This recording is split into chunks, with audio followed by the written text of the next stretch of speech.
Shalom, jemaat, welcome Baby Day. Saya percaya kita semua merasakan kebaikan Tuhan. Mari sama-sama kita bersatu dalam doa sebelum kita memulai. Bapa, terima kasih Tuhan, kami sungguh bersyukur Tuhan karena kami punya Bapa seperti Engkau ya Yesus. Tuhan, sebentar kami ingin masuk lebih dalam kehadirat-Mu, kami ingin memuji, menyembah nama-Mu Tuhan. Biarlah hanya nama-Mu yang kami tinggikan ya Bapa. Terima kasih Tuhan, terima kasih Yesus.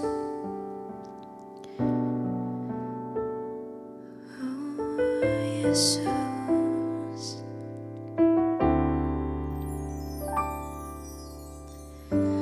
Banyak yang Kau perbuat di dalam hidupku, rancangan indahmu terjadi di hidupku. Bapa yang mengerti segala yang ku perlu, kasih-Mu sempurna nyata dalam hidupku. Ku bersyukur Bapa, ku bersyukur Tuhan buat kasih setia-Mu di dalam hidupku. Ku bersyukur,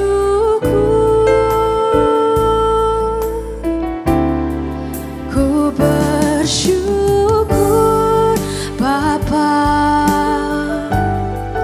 ku bersyukur Tuhan buat kasih setia-Mu di dalam hidupku. Ku bersyukur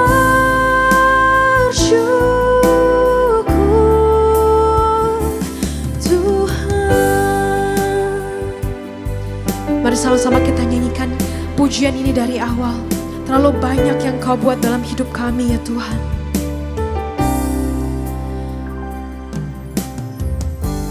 Banyak yang Kau perbuat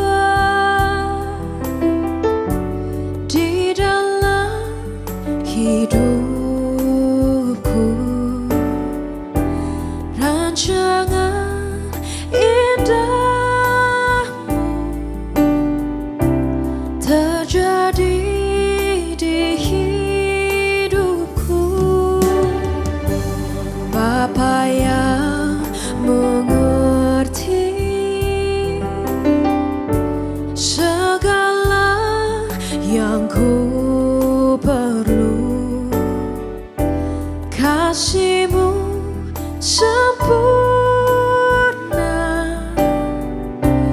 nyata dalam hidupku. Ku bersyukur Bapa, ku bersyukur Tuhan buat kasih setia-Mu di dalam hidupku. Ku bersyukur, ku bersyukur Bapa, ku bersyukur Bapa, ku bersyukur Tuhan buat kasih setia-Mu di dalam hidupku. Ku bersyukur, ku bersyukur Bapa, ku bersyukur, ku bersyukur Tuhan buat kasih setia-Mu di dalam hidupku. Ku bersyukur, oh, ku bersyukur Bapa Yesus. Ku bersyukur Tuhan buat kasih setiamu di dalam hidupku. Ku bersyukur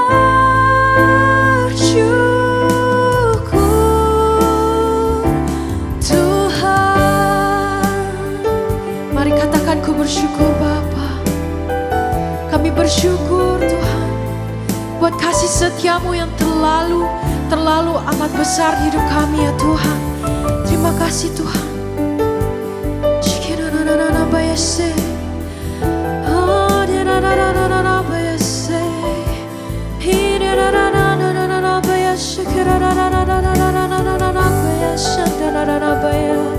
Kami bersyukur Tuhan, Engkau baik Tuhan.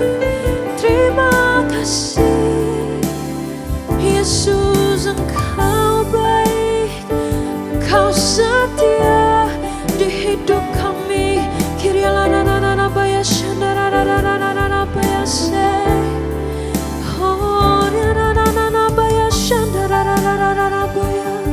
Kami bersyukur Tuhan, Engkau Allah yang setia.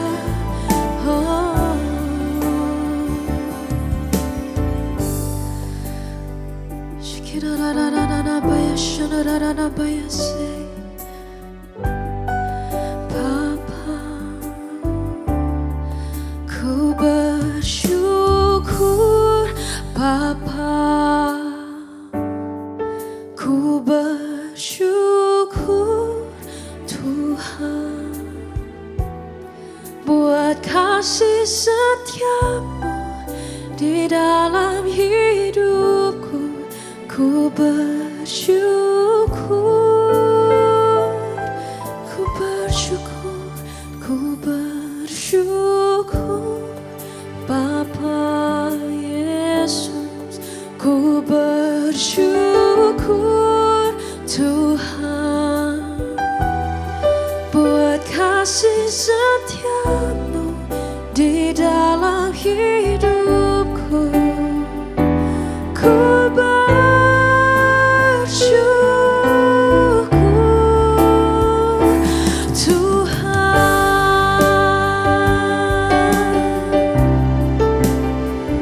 Ku bersyukur Tuhan, karena Kau terlalu baik Tuhan.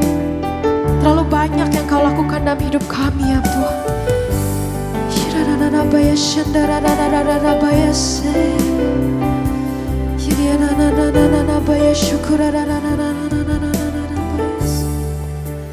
Ku nyanyi haleluya, ku nyanyi haleluya. Sungguh Kau hebat, ajaib perkasa perbuatanmu.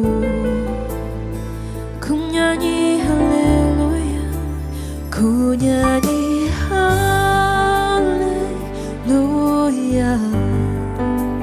ku nyanyi haleluya. Sungguh Kau hebat, ajaib perkasa perbuatanmu. Ku nyanyi haleluya, ku nyanyi haleluya, ku nyanyi haleluya. Sungguh Kau hebat, ajaib perkasa perbuatanmu. Di hidupku, mari sama-sama katakan, ku nyanyi haleluya, ku nyanyi haleluya, ku nyanyi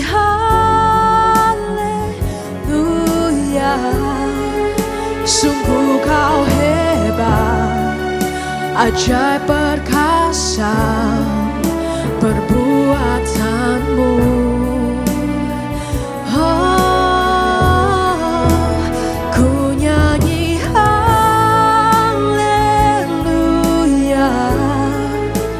ku nyanyi haleluya. Sungguh kau hebat, ajaib perkasa perbuatanmu. Di hidupku tak usah ku takut, sebab kau sertaku. Tak usah ku bimbang, kau di dalamku. Tak usah ku cemas, kau penghiburku. Saat kau lemah, kau kuatku. Tak usah ku takut, sebab kau sertaku. Tak usah ku bimbang, kau di dalamku. Tak usah ku cemas, kau penghiburku. Saat ku lemah, kau kuatku. Ku nyanyi haleluya, ku nyanyi haleluya. Sungguh kau hebat, ajaib perkasa perbuatanmu. Ku nyanyi haleluya, ku nyanyi haleluya, ku nyanyi haleluya. Sungguh kau hebat, ajaib perkasa perbuatanmu. Di hidupku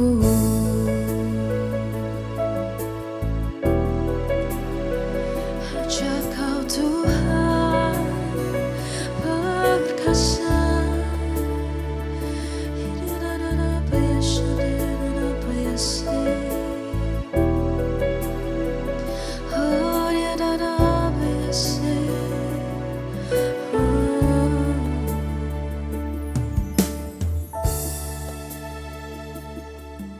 Shalom, perkenalkan saya Dr. Andrew Renato Navarin, dokter spesialis anak. Saya berpraktek di Rumah Sakit MMC Rasuna Said Kuningan. Terima kasih kepada GBI PRJ CK7 telah mengundang saya untuk berbagi sedikit ilmu tentang infeksi virus pada pernafasan anak. Oke, mari kita mulai. Jadi, anak-anak sering ada batuk, pilek, demam, mayoritas infeksi virus. Kita akan bahas hari ini. Infeksi virus terutama pada pernafasan. Jadi virus itu bisa menyerang dari kulit, dari mata, dari pernapasan, dari pencernaan. Kita cuma bahas secara umum pada pernapasan karena ini kasus yang paling sering. Virusnya ada berapa? Banyak, ratusan ya. Jadi tidak ada satu vaksin untuk mengcover semuanya, tidak ada juga satu obat untuk menerapi semuanya. Yang kita terapi nanti secara umum adalah gejalanya. Penyebabnya apa saja? 1. Rhinovirus. 2. RSV, Respiratory Syncytial Virus. 3. Influenza. 4. Parainfluenza. 5. Adenovirus. 6. Enterovirus. Itu masih dibagi lagi banyak nanti. 7. Yang kita udah pernah mengalami pandemi, SARS-CoV-2 atau yang kita kenal sebagai penyakit COVID. Kemudian ada coronavirus yang lain sebelum zaman COVID. Dan yang terakhir yang sempat populer adalah HMPV atau Human Metapneumovirus ya. Ini semuanya adalah penyebab dari gejala batuk, pilek, demam. Tapi bisa ke penyakit-penyakit lain. Misalnya RSV bisa bronkiolitis pada anak kecil, gejalanya seperti asma. Tapi dia disertai dengan gejala infeksi yaitu demam, batuk, pilek. Kemudian influenza. Nah, kenapa influenza ini ada vaksinnya? Karena dia bisa salah satunya bisa jadi penyakit pneumonia paru-paru dan berat. Kemudian ada yang lain juga, para influenza jadi croup. adenovirus jadi PCF, enterovirus bisa jadi HFMD yang orang sering taunya adalah flu Singapura.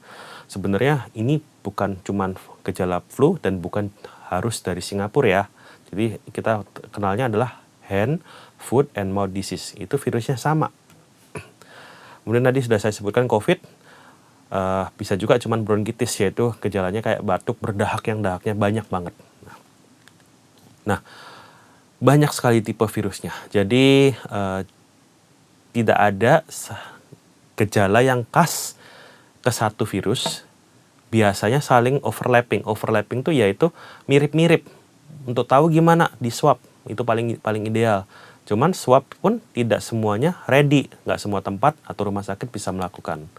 Nah, gimana sih pasca infeksi? Apakah anak dengan terpapar itu hari ini sakit, kemudian bulan depan akan lebih kebal? Ternyata tergantung virusnya. Ada yang menimbulkan kekebalan terhadap satu subtipe, tapi karena banyak tipe yang lain, subtipe yang lain dari virus itu, dia nggak tercover. Jadi kalau mau kena berkali-kali ya bisa juga virusnya sama. Padahal katanya ada kekebalan, ternyata subtipenya banyak lagi. Jadi dia terkena tipe A, berikutnya terkena tipe B, berikutnya tipe C gitu. Kalau yang virus lain, misalnya RSV, parainfluenza, dan corona, itu ada imunnya, tapi nggak tahan lama. Makanya kan pernah tuh waktu zaman COVID, setelah sakit ya sedikit lebih kebal terhadap COVID berikutnya. Tapi beberapa bulan kemudian kena lagi, ya itu mungkin karena basicnya adalah coronavirus.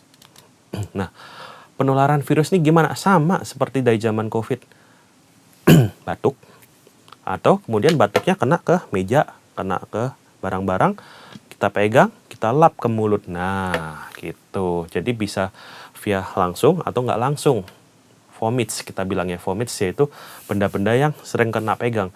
Paling sering apa selain meja? Gagang pintu, tiang, apalagi pintu atau tutup atau WC gitu. Nah, kalau orang terkena berapa lama sih terinkubasinya? Inkubasi itu waktu yang dibutuhkan dari masukan virus sampai bergejala. 24 sampai 72 jam, jadi 1 sampai 3 hari. Makanya kalau ada orang sakit, kita ingat-ingat dulu 3 hari terakhir, ada nggak yang sakit dekat-dekat kita gitu. Seberapa sering anak-anak bisa terkena? Ternyata bisa sampai 1 kali sebulan. Jadi kalau ada yang orang tua merasa bahwa tiap bulan berobat, itu masih bisa dibilang normal gitu. Dan kalau anak yang kecil di bawah 5 tahun, sekali sakit bisa sampai 2 minggu, 14 hari. Tapi 14 hari itu dari dia mulai gejala awal sampai gejala terakhir hilang ya. Jadi gejala paling beratnya itu nggak sampai 2 minggu, tapi dari awal sampai selesai bisa 2 mingguan. Nah, apa sih faktor risikonya? 1, anak kecil di bawah 6 tahun. 2, daycare, karena di kota-kota banyak dong orang yang bekerja, anaknya terpaksa ditinggal di daycare, kemudian dijemput sore. Nah, ternyata itu risiko untuk terkena penyakit. Kemudian satu rumah lebih dari 4 orang. Jadi bapak, ibu, 2 anak. Nah, itu udah 4 ya. Kemudian yang faktor keempat, ada anak kecil lagi di rumah. Jadi kakaknya umur 4, adiknya umur 2. Nah, itu ternyata faktor risiko untuk saling menularkan. Nah, kalau gejalanya semakin kecil, ternyata dia semakin rewel. Jadi susah tidur, susah makan. Sementara kalau anak gede, udah TK, SD gitu, dia lebih ke batuk sama bersin sama sakit kepala gitu. Jadi tidak sama, virus yang sama bisa gejalanya berbeda tergantung usia. Next. Nah, ini kalau yang udah agak gedean SD atau ke atas bisa sampai 10 hari. Tadi kalau saya bilang 14 hari itu untuk anak yang kecil di bawah 5 tahun. Gejalanya kalau anak gede mayoritas apa? Mampet, batuk, bersin. Demamnya malah jarang. Next. Nah, apa sih bahayanya virus-virus ini? Sebenarnya mayoritas adalah selesai di gejala pernafasan atas, yaitu batuk pilek. Bisa jadi berat kalau dia nyebar ke telinga, otitis media, jadi infeksi. Gejalanya telinganya sakit banget. Bahkan di telinga dipegang sedikit aja udah nangis gak karuan. Asma, biasanya bukan anak yang sehat kena virus jadi asma, bukan. Tapi asmanya yang dia udah punya asma, ke-trigger karena infeksi virus jadi kambuh. Makanya kalau orang yang sempat ada asma nih, kalau dia batuk pilek kadang kambuh, kadang enggak gitu. Sinusitis, infeksi di sinus-sinus kita. Gejalanya ya, sakit banget. Biasanya ini terjadi pada anak yang agak besar atau agak gede. Karena apa? Sinus itu baru terbentuk usia 6-7 tahun ke atas. Yang berat paru-paru, pneumonia. Nah, ini wajib dirawat kalau udah pneumonia. Gejalanya apa? Nanti saya jelaskan. Nah, tapi kembali lagi pencegahannya nih. Tadi kita udah tahu nih bahwa penularannya lewat udara yang sehari-hari kita batuk, kita bernapas, kita bernyanyi, itu bisa menularkan sebenarnya. Jadi ventilasi. Ya. Kemudian vaksin. Vaksin baru ada untuk influenza, tapi tetap harus diberikan karena influenza ini cukup berat. Hari ini nggak apa-apa, kena penyakit, minggu depan udah kritis tuh bisa terjadi. Ya. Kemudian yang murah meriah, sering dipakai zaman COVID sampai habis apa? Masker, ya. Nah, secara umum pengobatan pada saat ada infeksi virus tuh apa? Banyak minum. Udara dilembapin, terutama kalau di daerah yang dingin atau indoor banyak AC, ya udara kan kering tuh. Nah, kalau tidak ada mesin humidifikasi, gampang berendam air hangat di kamar mandi. Sering-sering sehari, kan kayak sauna tuh, kayak steam, kayak ruangan steam. Nah, jadi nafasnya enak. Kemudian kalau anak di atas 1 tahun, boleh dicoba madu. Madunya nggak usah banyak-banyak ya, sama kayak sendok obat gitu. Boleh diencerin, boleh juga langsung madu murni. Gitu. Kemudian kalau demam, dikasih paracetamol. Mereknya bebas ya, paracetamol itu isinya. Nah, pastikan berat anaknya sesuai dengan obat yang diminum. Misalnya ada sediaan drop, pakai pipet. Ya, itu 100 mg per 1 mili. Berarti 1 mili itu bisa untuk anak 10 kilo. Ya. Sirupnya yang banyak. Mau di Indonesia, mau di luar. Ada yang 120, ada yang 160, ada yang 250 per 5 mili. 5 mili itu 1 sendok. Artinya apa? Anak 25 kilo bisa minum yang 250 per 5 mili 1 sendok. Gitu. Ada yang tablet kunyah. Ini agak jarang nih. Satu merek doang yang punya nih. Satu tablet tuh isinya 120. Sementara kalau tablet dewasa itu 500. Artinya yang tablet anak nih, yang tablet kunyah anak ini kira-kira 1/4 dari yang punya dewasa. Misalnya anaknya beratnya 36 kilo. Kan susah tuh dikasih dosis dewasa, nggak bisa. Dikasih dosis sirup, habis cepet sirupnya. Kasih yang tablet kunyah. Begitu. Nah, kapan sih perlu diperiksa lebih lanjut? Perlu cek darah, perlu ronsen, perlu swab, perlu ke dokter. Demamnya tinggi banget, nggak turun-turun. Ya. Kemudian anaknya lemes, bener-bener kayak ya nggak ada semangat gitu loh. Nggak ada semangat buat makan, nggak mau, buat minum susah. Terus tidak ada gejala hidung, artinya apa? Dia cuman benar-benar infeksi sama sakit tenggorokan yang parah. Jadi hidungnya tidak ada mampet, nggak ada pilek, nggak ada bersin, murni dari tenggorokan. Nah, itu harus diperiksa.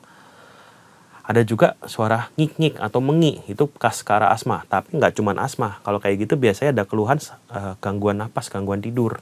Itu harus diperiksa juga. Sesak, kalau sesak ini gampang ya.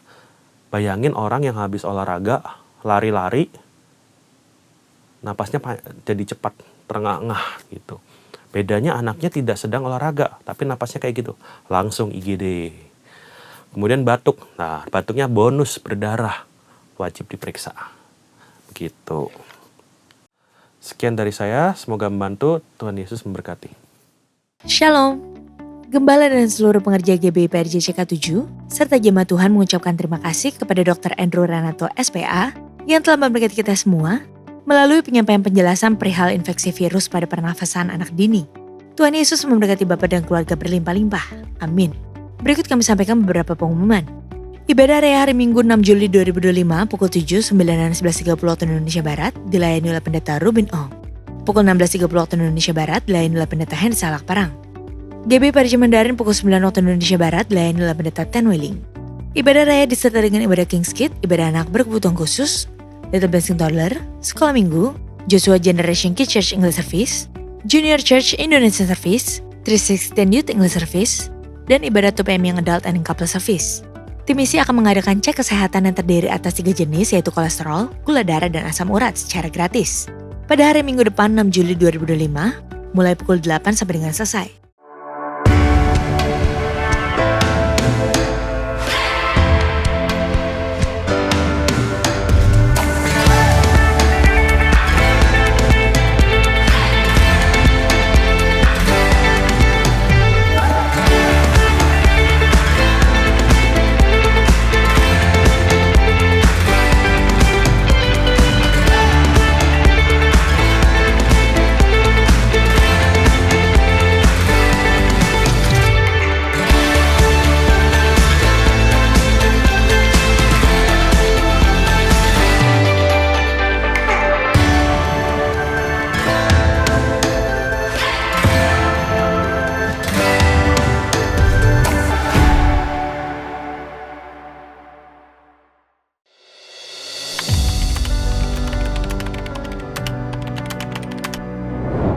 Kanker gastrointestinal adalah istilah yang mengacu pada sekelompok kanker yang mempengaruhi saluran pencernaan dan organ terkait seperti kerongkongan, lambung, pankreas, usus halus, usus besar, rektum, dan hati.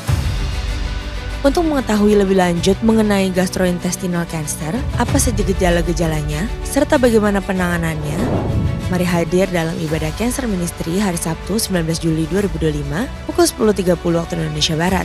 Bersama dengan narasumber Dr. Xiang Yep Heng On dari Singapura dan Dr. Astrid Francisca Padang.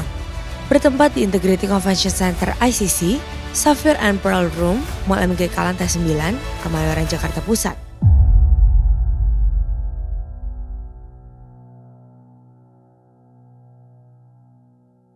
Untuk info lengkap seluruh kegiatan GBPRJ JK7, maka Bapak Ibu dapat follow sosial media GBPRJ baik di Instagram, TikTok maupun Facebook.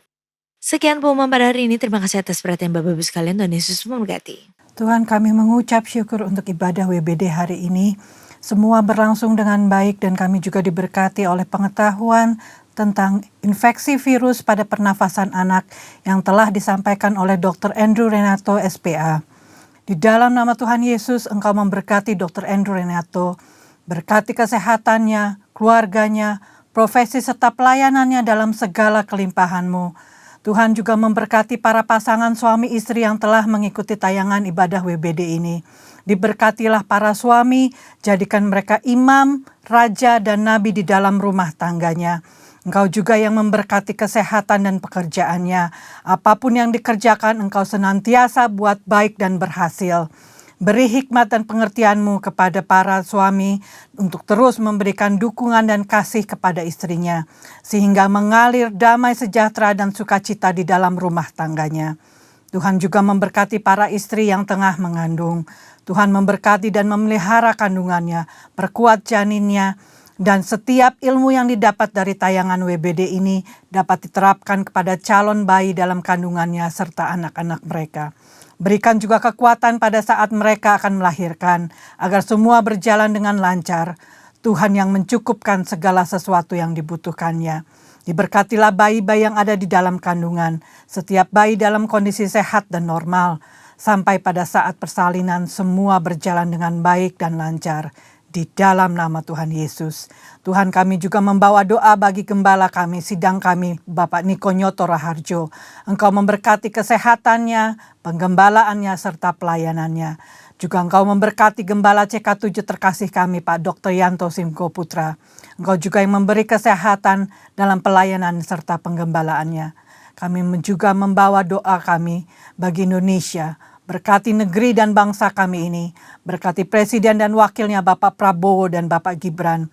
Berkati kesehatan dan kepemimpinannya. Membawa kami bangsa kami ini untuk semakin terus maju dan sejahtera. Dan kini tiba saatnya kami menerima doa berkat melalui hamba-Nya. Jemaat Welcome Baby Day yang dikasihi Tuhan, mari kita siapkan hati untuk menerima doa berkat. Terimalah berkat yang berlimpah-limpah dari Allah Bapa, kasih karunia dari anaknya yang tunggal Yesus Kristus, dan penyertaan yang manis dari Roh Kudus, menyertai kita semua, mulai hari ini sampai Maranatha, bahkan untuk selama-lamanya. Haleluya, amin.